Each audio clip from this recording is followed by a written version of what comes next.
వివేకానందుడు దీని గురించే ఒక మాట చెప్తాడు. మీరు కర్ర పట్టుకుని గోడ దాటి వెళ్ళిపోవడానికని ప్రయత్నం చేస్తారు. పరిగెత్తి పరిగెత్తి పరిగెత్తి పరిగెత్తి గోడ దాటడం కోసమని వచ్చేటటువంటి వాడు కర్రని భూమిలోకి తాటించి కర్రని ఆలంబనగా చేసుకుని తన శరీరాన్ని పైకెత్తి గోడ మించి అవతల వైపుకు పడిపోతూ ఉంటాడు. పడిపోయేటప్పుడు అయ్యో కర్రా, నన్ను ఇంత దూరం తీసుకొచ్చావు, నిన్ను ఇవతల వైపు వదిలేసి కృతజ్ఞతతో నేను అవతల వైపుకి వెళ్ళిపోనా, నిన్ను నాతో తీసుకెడతాను రా అని ఆ కర్రని తనతో తీసుకెడతాడు. ఆ కర్రని ఇటు వదులుతాడు, తాను అటు పడిపోతాడు. ఎంతవరకు మీకు మూర్తి ఆరాధన? మూర్తి ఆరాధన సగుణము నుంచి నిర్గుణారాధనలోకి వెళ్లడం కోసం. అందుకని ఒక రకంగా చెప్పవలసి వస్తే సాకారమైనటువంటి మూర్తి ఆరాధన నుంచి లింగస్వరూపమైనటువంటి ఆరాధనలోకి ప్రవేశించడం ఒక మెట్టు పైకి ఎక్కడంతో సమానం, లోపల ఉండేటటువంటి అభ్యాసం రీత్యా. అందుచేత అదిగో అలా పైకి గోడ దాటిపోయేవాడు కర్రను ఎలా తీసుకెళ్లాడో, మీరు ఉపాసన చేసే మూర్తి స్వరూపం కూడా మీకు ఎక్కడి వరకు పనికొస్తుందంటే జ్ఞానసిద్ధి కలిగి అంతటా ఉన్నది ఒక స్వరూపం అని చెప్పడం కోసం.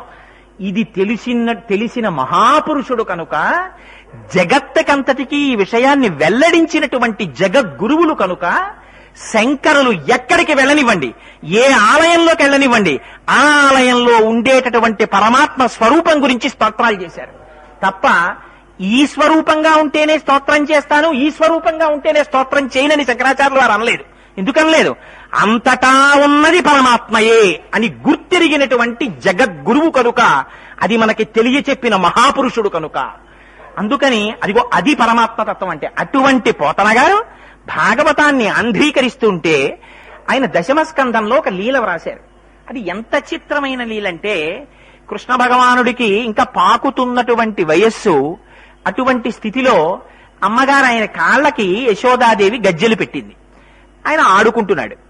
ఆడుకుంటుంటే అక్కడ ఉన్నటువంటి మట్టిలో ఆడుకుంటున్నాడు. పొద్దున్నే లేచి ఆ కృష్ణ పరమాత్మ యొక్క సౌందర్యాన్ని చూసి మురిసిపోయినటువంటి అమ్మ ఆయనకి చక్కటి బట్టలు కట్టి ఆ పైన ఉండేటటువంటి ఆ కొప్పు వేసి, ఆ కొప్పుకి ముత్యాల సరాలు చుట్టి మంచి పట్టుబట్ట కట్టి ఒంటి నిండా ఆభరణాలు వేసి విడిచిపెట్టేది. ఆ పిల్లవాడు ఆడుకుంటుంటే చూసి అమ్మ మురిసిపోతుండేది. ఆ పిల్లవాడు మట్టిలో పారాడుతూ ఆడుకుంటున్నాడు కృష్ణుడు. మట్టిలో పారాడుతూ ఆడుకుంటున్నటువంటి కృష్ణుణ్ణి చూసిన పోతన గారు నాకు కృష్ణుడు కనపడుతున్నాడు అనలేదు. ఏమని చెప్పారో తెలుసా అండి భాగవతంలో? ఆ పిల్లవాడు మట్టిలో ఆడుకుంటుంటే ఒంటికి రాసుకున్నటువంటి మట్టి నాకు విభూతిలా కనపడుతోందన్నారు. అంతేకాదు, ముందర వెలుగొందు ముక్తాలలామంబు తొగల సంగడి కాని తునకగాగా, పాలభాగంబుపై పరగు నావిరి బొట్టు కాముని కాల్చిన కన్నుగాగా, కంఠమాలికలోని ఘననీల రత్నంబు కమనీయమగు మెడ కప్పుగాగా, హారవల్లులు కాగ బాలలీల ప్రౌఢ బాలకొండు, శివుని పగిది నొప్పె శివునకును తనకును వేరులేమి తెలియ వెలయునట్లు, తనువున నంటిన ధరణీపరాగంబు పూసిన నిరిభూతి పూతగాగా. కృష్ణుడు మట్టిలో ఆడుకుంటుంటే ఆ మట్టి తీసి ఒంటి మీద పోసుకుంటే నాకు కృష్ణుడు కనపట్టలేదు, ఒంటికి విభూతి రాసుకున్నటువంటి శంకరుడు కనపడుతున్నాడన్నారు. తనువున నంటిన ధరణీపరాగంబు పూసిన నిరిభూతి పూతగాగా, ముందర వెలుగొందు ముక్తాలలామంబు తొగల సంగడి గాని తునకగాగా. అమ్మ యశోదాదేవి కొప్పు వేసి దానికి ముత్యాలు చుట్టింది, హారం చుడితే పోతన గారు అంటున్నారు నాకు ముత్యాల హారం కనపట్టలేదు, ఆ చంద్రశేఖరుడై పరమశివుడు కొప్పు మీద పెట్టుకున్నటువంటి చంద్రరేఖ కనపడుతోంది. శంకరులు అంటారు, కళాభ్యాం చూడాలంకృత శిశి కళాభ్యాం నిజతప ఫలాభ్యాం భక్తేషు ప్రకటిత ఫలాభ్యాం భవతు మే శివాభ్యాం అస్తోక త్రిభువన శివాభ్యాం హృది పునర్భవాభ్యాం ఆనంద స్ఫురదనుభవాభ్యాం నతిరియం అని. అలా ఆ చంద్రరేఖని ధరించినటువంటి పరమశివుడు కనపడుతున్నారన్నారు. ముందర వెలుగొందు ముక్తాలలామంబు తొగల సంగడిగాని తునకగాగా, పాలభాగంబుపై పరగు నావిరి బొట్టు కాముని కాల్చిన కన్ను కాగా.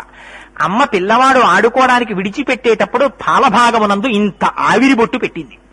నాకు కృష్ణ పరమాత్మ యొక్క లలాటమునందు ఆవిరి బొట్టు కనపట్టలేదు, శంకరుడి యొక్క లలాటము మీద ఉన్నటువంటి మూడవ కన్నులా కనపడుతోందన్నారు. అందుకని పాలభాగంబుపై పరగు నావిరి బొట్టు కాముని కాల్చిన కన్ను కాగా, కంఠమాలికలోని ఘననీల రత్నంబు కమనీయమగు మెడ కప్పుగాగా. మెడలో అమ్మ పెద్ద హారం ఒకటి వేసి దాని మధ్యలో ఒక నీలపు పటక అన్నొక దాన్ని వేసింది. ఆ నీలపు రాయి యొక్క కాంతి కంఠం మీద పడుతోంది. పడుతుంటే నాకు కృష్ణుడి మెళ్ళో వేసుకున్న హారం కనపట్టలేదు. శంకరుడు హాలాహలాన్ని భక్షించడం వల్ల, కంఠంలో ఉంచుకోవడం వల్ల నీలకంఠుడైతే కంఠం నీలంగా ఉన్నట్టుగా నాకు నీలకంఠుడిగా కనబడుతున్నాడు. హారవల్లులు రగ హారవల్లులు కాగా ఆ మెడలో వేసిన హారాలు నాకు హారాల్లా కనపట్టలేదు, పావుల్లా కనపడుతున్నాయి. బాలలీల ప్రౌఢ బాలకొండు శివుని పగిది నొప్పే. నాకు కృష్ణుడు కనబట్టలేదు, నాకు శివుడు కనబడుతున్నాడు. శివునకును తనకును వేరులేమి తెలియవెలయున్నట్లు శివుడికి నాకు భేదం లేదయా పోతనా అని కృష్ణుడు నాకు బోధ చేస్తున్నాడా అన్నట్టుగా నేను కృష్ణుడి గురించి రాస్తే నాకు కృష్ణుడు కనబడ్డం మానేసి నాకు శివుడు కనబడ్డాడని రాసుకున్నారు పోతన గారు. ఇది దర్శనం అంటే. ఇలాంటి దర్శనం చెయ్యగలిగారు కాబట్టి పోతన గారు ఆంధ్రీకరించగలిగారు భాగవతాన్ని. అందుకనే అంతటి మహానుభావుడు చేతులారంగ శివుని పూజింపడేని, నోరు నొవ్వంగ హరికీర్తి నుడువలేని, దయయు సత్యంబు లోనుగా తలపడేని, కలుగనేటికి తల్లుల కడుపు చేటు అన్నాడు. ఆ పరమశివుణ్ణి ఆరాధించని నాడు నోరు నొప్పి పెట్టేటట్టుగా ఆ శ్రీ మహావిష్ణువు యొక్క కీర్తిని చెప్పలేని నాడు, దయా సత్యము లోపల లేనినాడు ఎందుకురా అమ్మని బాధ పెట్టడం తప్ప నువ్వు పుట్టడం అని పోతనగారంతటి వారు ఆ మాట రాశారంటే ఎంత శివకేశవుల మధ్య భేదం లేనటువంటి స్థితిని, ఉన్నది ఒకే పదార్థం అనేటటువంటి సత్యాన్ని ఆవిష్కరించారో మీరు చూడండి. ఈ విషయంలో అస్తోకాప్లుతమేకమీశమనిశం అంటే ఆ దర్శనం చేసినటువంటి మహానుభావుల యొక్క స్థితి. తిక్కనగారని మనకి మహాభారతాన్ని ఆంధ్రీకరించినటువంటి మహాపురుషుడు. ఆయన సంకల్పం చేశారు. హృదయాహ్లాది చతుర్థమ్యుర్జిత కథోపేతంబు నానారసాభ్యుదయోల్లాసి విరాట పర్వమట ఉద్యోగాదులన్ కూడగా 17 తెనుంగు భాష జన సంప్రాప్యార్థముల్ పెంపునన్ అని బుధ సంతోషంబు నిండారగన్నని. నేను ఈ విరాట పర్వాన్ని హృదయాహ్లాది, ఇది చాలా సంతోషాన్ని కలిగించేటటువంటిది, దీన్ని నేను ఆంధ్రీకరించడం ప్రారంభిస్తాను ఉద్యోగ పర్వంతో పాటుగా మొదలుపెట్టి అని ఆంధ్రీకరించడం కోసమని సంకల్పం చేశారు. సంకల్పం చేస్తూ వారు చేసిన ప్రార్థనా శ్లోకం ఏమిటో తెలుసా అండి తిక్కన గారు? శ్రీ అన గౌరినాబరగు చెల్వకు చిత్తము పల్లవింప భద్రాయితమూర్తి అయి విష్ణు రూపాయ నమశివాయని పల్కెడు భక్తజనంబుల వైదికధ్యాయిత కిచ్చమెచ్చు పరతత్వము కొల్చెద నిష్టసిద్ధి కిందని రాసుకున్నారు విరాట పర్వం ప్రారంభంలో. ఎంత గొప్ప పద్యం రాశారో చూడండి.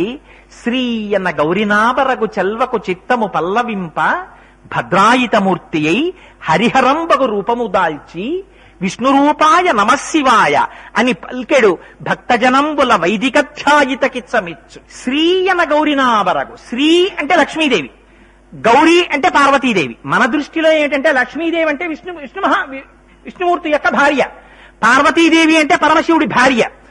మన యొక్క అజ్ఞానం ఎంతవరకు వెళ్ళిపోయిందంటే ఇవాళ మనకి భార్యలున్నట్టే ఆ భార్యని ఏమండి మీ ఆయన ఎవరండి అంటే కోటేశ్వరరావు గారు మా ఆయనండి అని మా ఆవిడ చెప్పినట్టు, లక్ష్మీదేవి అంటే విష్ణుమూర్తి యొక్క భార్య, పార్వతీదేవి అంటే పరమశివుని యొక్క భార్య. అందులో ఉండేటటువంటి తత్వ విచారణం పోయి వాళ్ళు కూడా సామాన్యమైనటువంటి మనుష్యుల్లాగా వాళ్ళకి కూడా భార్యలున్నట్టు, ఆ భార్యలు భర్తలన్నట్టు. అసలు అది ఎందుకు చెప్పారో మర్చిపోయాం.